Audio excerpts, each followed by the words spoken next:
Je pensais que c'était à moi. Alors, bonsoir tout le monde. Bienvenue à cette séance du PTI 2023. Alors, il est 18h32. Nous allons ouvrir la séance. On a également un quorum. Alors, adoption de l'ordre du jour. Qui propose l'adoption de l'ordre du jour? Je vais proposer, Monsieur le maire. Madame Dion, merci. On a Je vais appuyer, Monsieur le maire. Monsieur Paquette. Alors, nous en sommes maintenant à la période de questions. Donc, pas de questions pour le moment. Merci.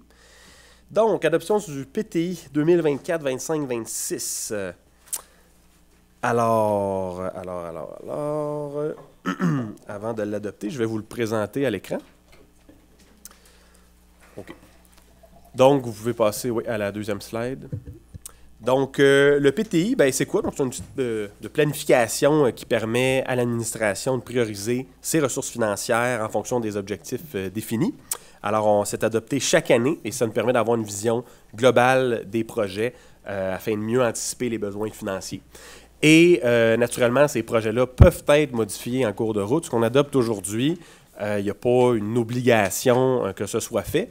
Alors, tous les projets vont être réadoptés par le Conseil en cours de route, mais dites-vous que si on met ça dans le PTI, c'est parce qu'on a l'intention de le faire. Et historiquement, il n'y a jamais eu un PTI qui a été complété à 100%. Il y a toujours, c'est pas seulement parce que la Ville décide de retirer un projet, parfois c'est parce qu'il y a des problèmes de délai, de subvention, des choses comme ça, là. Alors, voilà. Donc, si on passe à la prochaine diapositive. Juste prochaine diapositive. Donc, vous avez le plan de présentation ici. On va passer tout de suite à l'autre. Donc, le sommaire des investissements par catégorie. Donc, ici, on a un total de projets qui totalise 154 millions sur 3 ans, donc divisé en 3 catégories. On peut passer à l'autre diapositive. Vous avez ici ces mêmes catégories réparties en diagramme par année. Vous voyez là, les pourcentages alloués à chaque catégorie. Prochaine diapositive. Donc, on rentre dans ce qui est un peu plus pertinent. Donc, vous avez les projets ici, donc par catégorie.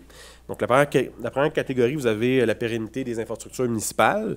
Je peux nommer là, 3 projets pour vous donner une idée. Bien, vous avez tout le programme de réfection d'aqueduc et de chaussée, là, le PRAC pour 12 millions. Ça, c'est des réfections de rue en profondeur. Alors, on a eu Beaumont qui avait été faite il y a pas longtemps, là, pour vous donner un exemple. Alors, donc, c'est les rues qu'on fait en profondeur, le plus gros montant.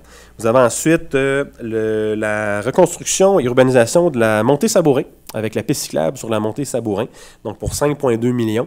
Alors, c'est un autre gros projet sur lequel on travaille, qui est très attendu des citoyens. Et un dernier exemple que je pourrais donner, les honoraires pour les futurs projets d'infrastructure pour 5,4 millions. Donc, on a tous les projets d'infrastructure qu'on a, il y a des honoraires qui doivent être dépensés pour la planification. Alors, on en a pour 5,4 millions. Et vous pourrez consulter là, tous les autres projets que vous voyez à l'écran. Prochaine diapositive. Ensuite, donc, croissance et amélioration. Alors, si je nomme les 3 plus gros, bien, naturellement, vous avez le complexe sportif que vous connaissez tous, alors pour 64 millions. Vous avez également l'égout collecteur qui est très attendu là, au sud de 116 pour 19 millions. Et vous avez la patinoire couverte réfrigérée qui va venir également avec des terrains de pickleball et des terrains de tennis. Alors, pour un total de 13,4 millions. Ensuite, prochaine diapositive, si on va dans qualité de vie. Alors, c'est ça. Donc, 3 petits montants, mais le plus gros étant des acquisitions de terrain pour fin municipale. Alors, comme vous le savez, la Ville a une stratégie d'acquisition de terrain, que ce soit pour régler des poursuites, pour faire des nouveaux projets porteurs pour la communauté. Alors, on se donne un budget ici là, pour mener ça à bien. Prochaine diapositive maintenant. Alors, OK. Donc, ça, c'est une diapositive qui est importante dans le sens où, oui, 150 millions, donc c'est un chiffre qui est important, mais c'est seulement 62,8 millions de ce PTI-là qui seront contractés via de nouveaux emprunts. Tout le reste est financé à même des sources de revenus autres. Des excédents, des subventions, des fonds de parc, bref. Alors, 62 millions sur le 154 millions. Monsieur le maire, est-ce que je pourrais vous poser une question là, pour vous apporter une précision ici? D'après moi, de ce que je comprends, c'est que les emprunts, là, vous semblez dire qu'il y a seulement 62 millions qui vont être empruntés? Ben, c'est 62 millions plus la portion de fonds de roulement, là, je pense. Des emprunts qu'on va faire, 62 millions. Oui. Ouais, mais, Vous avez 60 millions qui est au secteur, donc c'est pas du nouvel emprunt pour la population donc, qui ont des maisons. Là. mais c'est la ville qui l'emprunte, mais elle C'est chargé au secteur. Elle l'emprunte, mais elle va se financer par le secteur. Mais ça reste que quand on regarde le classement dans les fonds du gouvernement, j'ai regardé, là, eux autres, ils ne semblent pas faire la différence, corrigez-moi, mais pour moi, ça reste que c'est la ville qui l'emprunte. Par exemple, si on a une subvention de la CMM, on a eu des cas de cette nature-là, qu'on va avoir, c'est nous qui devons emprunter, puis après ça, on reçoit l'argent. Par exemple, si on a des financements qui sont faits par le gouvernement provincial, c'est Saint-Bruno qui contracte, mais après ça, à chaque année, le gouvernement provincial va venir rembourser les montants. Il me semble que c'est Saint-Bruno qui contracte, là. Oui, c'est Saint-Bruno qui contracte. Par contre, il y a des distinctions à faire là, lorsqu'on excusez, je regarde vers le trésorier. Là. Il y a des distinctions qui sont faites au niveau des indicateurs de gestion pour séparer un peu les dettes à l'ensemble, puis des dettes qui sont aussi assumées par des tiers, comme par exemple dans les cas que vous mentionnez lors de subventions. Il arrive effectivement que la Ville reçoive des subventions qui sont payables sur un certain temps. À ce moment-là, le gouvernement va payer le capital et les intérêts sur la période là, de la subvention. Et je me permets d'insister parce que dans ma vie professionnelle, moi, j'ai travaillé pour des organismes financiers qui prêtent de l'argent aux municipalités, d'accord? Puis eux autres, ce qu'elles regardent, c'est quand une ville emprunte, ils ne veulent pas savoir si c'est emprunté pour ce secteur, pour ci, pour ça. Ils regardent, c'est la ville parce que ce qui est garant du remboursement, c'est la ville. Pour le reste, c'est accessoire. Non, M. Mercier, j'ai travaillé dans ce secteur-là également, puis ils regardent ce qui est résiduel. Là. Fait que, oui, mais légalement, eux autres, leur prise, c'est sur la ville de Saint-Bruno. Si le secteur ne rembourse pas la tuyauterie, le développement de la rue, le prêteur, lui, il s'adresse à la ville. Mais je ne sais pas où vous voulez en venir. Là, au final, les citoyens assument 62 millions de plus. C'est la ville qui emprunte. Oui, mais on est tout remboursé ça, c'est après. des emprunts que la ville va faire. Oui, mais on est remboursé après. Voilà. C'est ça qu'on veut dire. Prochaine diapositive. Donc, vous avez ici donc la même chose que le dernier tableau, mais par pourcentage, par catégorie. Alors, voilà. Donc, est-ce qu'on a un proposeur? J'ai d'autres questions, monsieur le maire. J'aimerais que vous reveniez à la diapositive qu'on regardait parce que je voudrais questionner le montant de 60 200 000 d'emprunts au secteur barre de fractionnement PPC. Le PPC, ça veut dire quoi? Excusez-moi, PCC. PCC? Oups. C'est un acronyme, PCC? Bon, OK. C'est au secteur des bassins particuliers. Donc, on a 60 200 000 qu'on emprunte. J'aimerais ça qu'on présente les trois composantes excessivement importantes de cet emprunt-là au secteur. Il y en a trois. Et puis, je les connais par cœur, là. C'est pas compliqué. C'est 19 millions d'égouts collecteurs. On me corrigera, là, j'y vais au million près. Il y a à peu près 30 millions pour le complexe sportif. Mm-hmm. Et après ça, je crois que c'est 6 millions ou 7 millions pour la patinoire. 8. D'accord.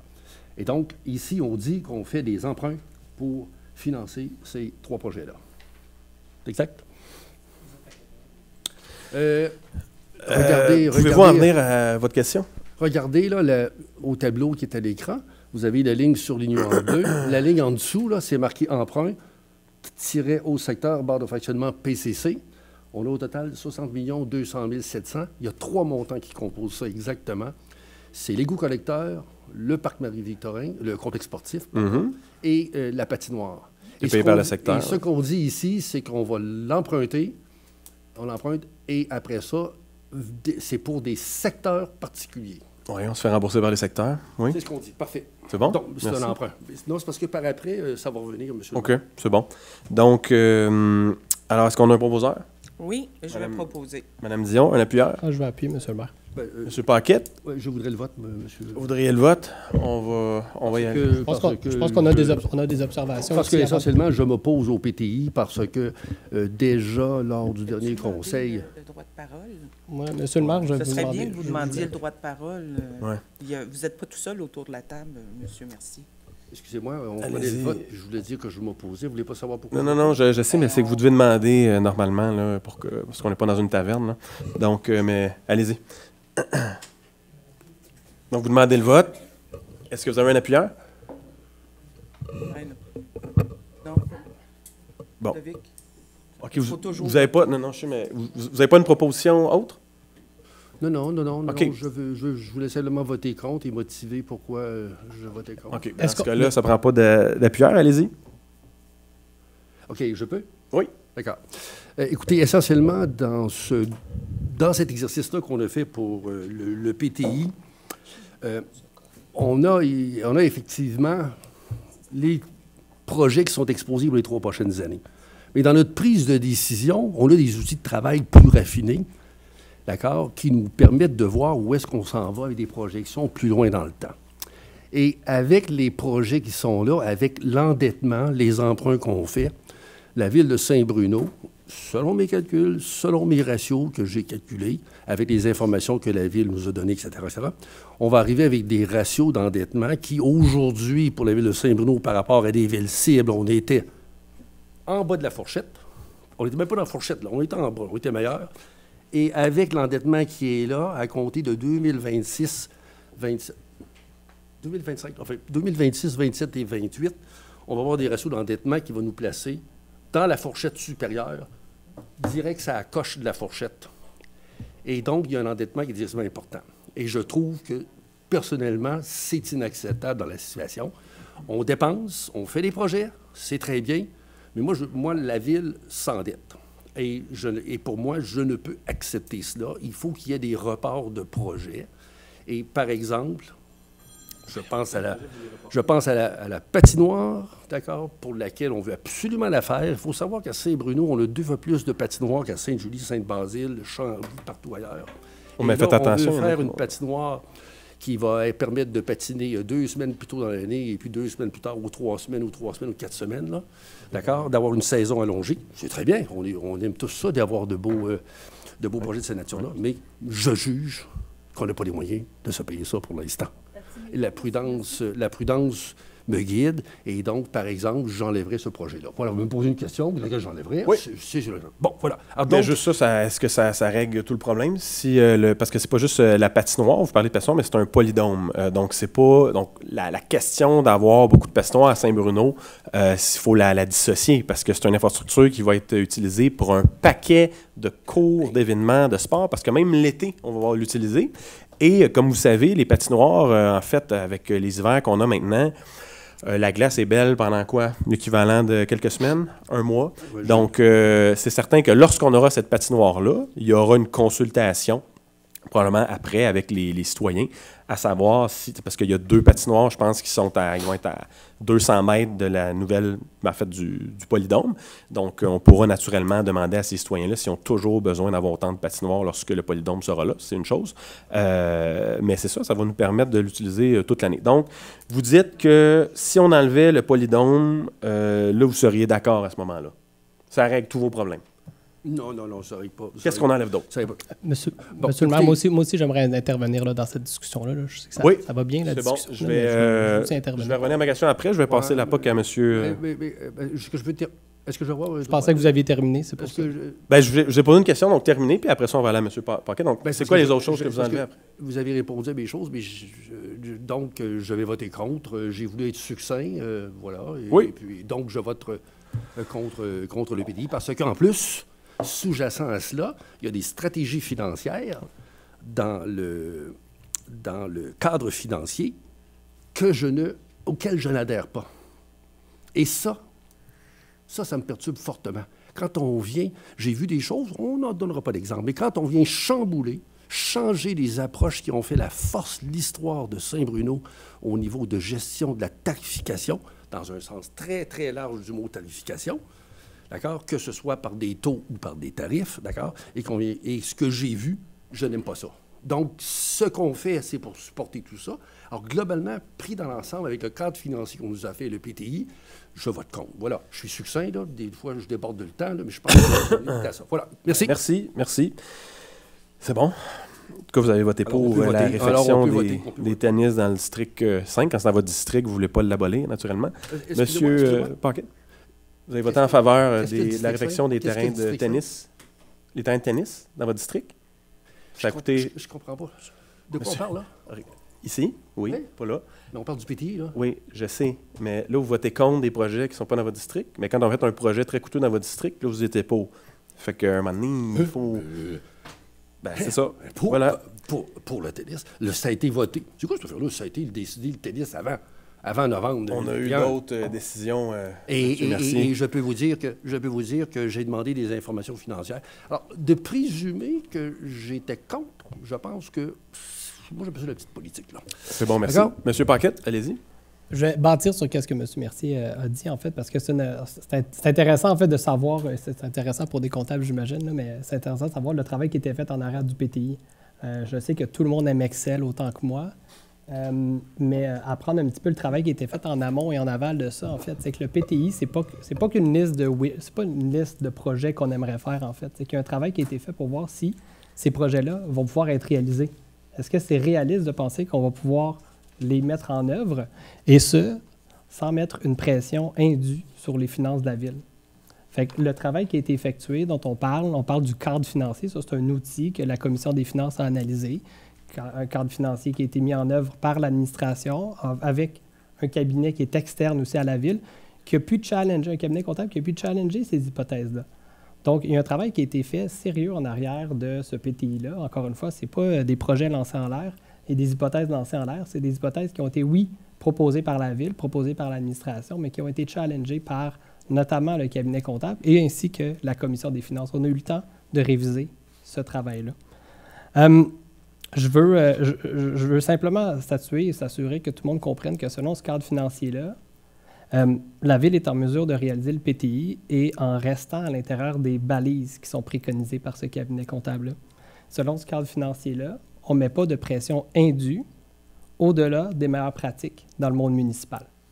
Deux constats, c'est assez clair. Je pense que les ratios qu'on a calculés restent à l'intérieur de ces balises-là. Maintenant, il faut être honnête, notre ville croît. Donc, on a de plus en plus de personnes qui viennent chez nous, que ce soit des gens, des citoyens, des entreprises. Donc, c'est sûr qu'on doit investir dans des infrastructures comme le centre sportif, comme la patinoire couverte réfrigérée. C'est sûr qu'on doit investir dans des infrastructures dignes d'une grande ville qu'on s'apprête à devenir. Donc, entre-temps, c'est sûr que le taux d'endettement de la ville va être plus élevé qu'actuellement. La réalité, c'est qu'aujourd'hui, on a les infrastructures de la ville d'aujourd'hui. Nous, ce qu'on veut, c'est qu'on va avoir des infrastructures de notre ville de demain. Puis ça, ce que ça veut dire, c'est qu'on va, oui, aller s'endetter plus qu'actuellement. Mais la réalité, comme tout le monde a une hypothèque, on va s'endetter plus que ce qu'on est capable de rembourser en 1 an, en 2 ans, en 3 ans, en 5 ans. Bien, on va aller faire un budget, on va aller faire un cadre financier qui nous permet de dire, ces décisions-là, même si on va s'endetter un petit peu plus, on est capable de les assumer sur une longue période de temps, de façon à ce qu'on puisse avoir, dans les prochaines années, des infrastructures dignes de la ville qu'on veut avoir. Donc, c'est cette discussion-là à laquelle vous assistez présentement, là, ainsi que les milliers de personnes en ligne, c'est de déterminer à quel point on veut avoir ces infrastructures-là rapidement, à quel point on veut pouvoir accueillir les nouveaux citoyens avec des infrastructures, encore une fois, dignes d'une grande ville, ou si on veut attendre un 5, 10, 15, 20 ans avant de les avoir. Fait que c'est cette discussion-là qu'on devrait avoir, et pas nécessairement sur le nombre de millions, etc. Tout cela est très, très, très transparent. On va les montrer, c'est en ligne, etc. On est capable de se comparer aussi avec les autres villes. Hein? C'est peut-être quelque chose qui est intéressant aussi à savoir. On est entouré des autres villes, Sainte-Julie, Saint-Basile, Saint-Lambert, Boucherville. On est en mesure de se comparer à ces autres villes puis à déterminer est-ce qu'on est dans ces balises-là ou on représente une ville qui a des mauvaises pratiques. Et ce n'est pas le cas présentement. Donc, c'est le commentaire que je voulais dire, monsieur. Merci, M. Paquette. Bon commentaire. Bon commentaire. Mme Dion, allez-y. Moi, je voudrais juste rassurer les citoyens aussi. On adopte un PTI en fonction des sous qu'on a, des sous qu'on aura, on va dépenser. Et les taxes vont être maintenues à un niveau comme à la dernière taxation, où on était une des villes les plus basses au niveau de l'augmentation, malgré l'inflation qui était haute. Donc, on n'est pas des fous finis là, quand on fait des projections comme ça. Et c'est une de de nos promesses de ne pas augmenter les taxes indûment. Donc, Trop élevé, plus que l'inflation, c'est ça. Tout ça, ça a été pensé. Donc, je voudrais rassurer les citoyens. Je ne voudrais pas que vous pensiez qu'avec un PTI comme ça, on va augmenter les taxes de 10, 15 puis 20 %. C'est absolument pas ça. Puis, n'oubliez pas que vos conseillers, nous aussi, on habite Saint-Bruno, puis on n'a pas le goût d'avoir des taxes qui augmentent indûment. Merci, Mme Dion. C'est un bon point. Juste pour rajouter, naturellement, la dernière augmentation de taxes à 2,9 %. On était à, je pense, 40 % de l'inflation officielle, donc probablement 15 % de l'inflation réelle, hein, qui est toujours supérieure à ce que le gouvernement démontre avec ses indicateurs. Et avec ce taux-là, on a été en fait, c'était l'augmentation la plus faible de l'agglomération de Longueuil, donc entre 5 villes, et l'une des plus faibles là, dans le top 5 au Québec. Donc, et notre objectif, c'est qu'il y ait pour les prochaines années une stabilité dans les augmentations de taxes, donc à ce qu'on reste toujours en dessous de l'inflation et à ce que, probablement que le taux là, de l'an dernier, que ce soit dans ces eaux-là pour les prochaines années. Madame Ringuet, allez-y. Oui, moi, je voulais juste clore en disant que c'est pas parce qu'on n'adhère pas à une idée ou à une proposition qu'elle n'est pas bonne. Alors, je voulais juste terminer avec cette phrase. Merci. Merci. Des gens qui ont travaillé là-dessus, comme le dit mon collègue, et il y a des spécialistes. C'est pas parce qu'on n'y adhère pas que c'est pas bon. Merci. Puis ça fait longtemps qu'on le dit, là, que ce soit nous ou même l'opposition dans le temps. Toutes les équipes l'ont mentionné. Ça ne prend pas la tête à Papineau pour savoir que si on fait un complexe sportif à 60 millions, ben que le taux d'endettement, que l'endettement va pas suivre un peu. Donc c'est normal. On augmente comme ça pour redescendre ensuite. Alors voilà, on va passer au vote. Monsieur Paquette? Pour M. Maire. Monsieur Marcil? Pour. Madame Ringuet? Pour. Madame Dion? Totalement pour.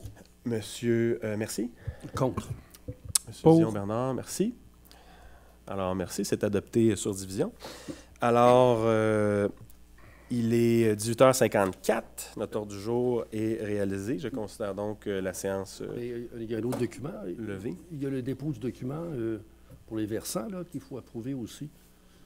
Parce que j'ai des questions, moi, sur ce document-là, M. le maire. Bien, juste le montrer à l'écran, en fait, quand on a accepté... C'est parce que le libellé, justement, c'est important. Justement, j'ai insisté tout à l'heure, c'est parce que les libellés du document qui a été présenté et ce qui est présenté dans le versant n'est pas le même. Madame la greffière, là, quand on a... Il n'y a pas une autre résolution pour ce document-là. Là. Fait que quand on a voté, c'est clos. Vous pouvez juste le mettre à l'écran, là, mais la séance est levée. Là. Monsieur le maire, ben, je veux dire... Il y a des termes qui sont le pas vote les est mêmes. fait. Ben oui, mais monsieur, Non. dans le document qui est là, c'est pas les mêmes. Monsieur mots Mercier, que ceux dans le Monsieur Mercier, dossier. légalement, le vote est fait. Donc, il faut Ben là, je vais continuer. vous écrire, vous dire qu'il y a une erreur de choix de mots dans le document. Ben, vous m'écrirez. On va- Vous m'écrirez. C'est une erreur de choix de On mots. va dire au versant que C'est une erreur de les choix de mots, c'est pas la fin du conforme monde. au PTI. Ben, d'accord, pas de problème. Parce qu'on parle Bon. de redevance, puis là, on parle La de séance est redevance, levée. on parle d'emprunt. C'est pas la même chose. Ah ben écoutez, j'ai pas le choix. Là. C'est très malheureux, monsieur le maire, que vous ne me donniez pas la possibilité de présenter une erreur qui est faite dans ce document-là, quand on parle de redevance, qui n'est pas du financement, mais c'est une façon de rembourser l'emprunt. Vous avez vu le Voilà. document avant? Ce document-là, je n'ai pas. Ce document-là, ben non, mais justement, je pense qu'il allait être présenté aux citoyens. L'année dernière, on l'a présenté, ce document-là, puis cette année, on ne le présente pas. Non, le document des versants, ce qu'on publie pour les versants, on l'a présenté l'année dernière. Et d'ailleurs, l'année dernière, je voulais changer le libellé parce que j'étais pas d'accord avec le libellé.